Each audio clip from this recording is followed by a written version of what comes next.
Hey again, everybody. Just wanted to give you a quick tutorial on how to use your letterhead since I've had quite a few emails of people saying that it's not working for them. So you go into your email, all right? And I'm going to show you a way around this. A couple people, you go open with Google Docs, all right? And a couple people have emailed me and said, it's not working, it's not letting me type on the letterhead. And you're right, it doesn't do that automatically, and I'm going to show you a way to fix that. So right now, I'm typing, let's see here, I'm typing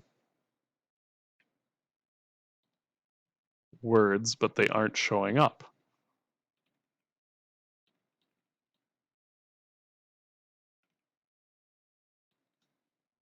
All right.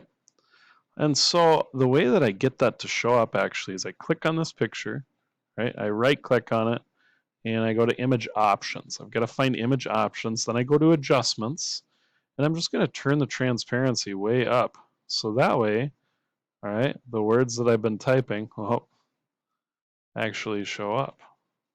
Okay, all right, and then I'm good with that. All right, I got to go back and change my showing. But anyway, right, now you can type and it'll allow you to type in whatever you want. And you still got this nice letterhead. Kind of even, it looks more like a watermark there. So hopefully that helps you. Again, let me know if you have any troubles with things and I can try and fix that or try and help you fix it.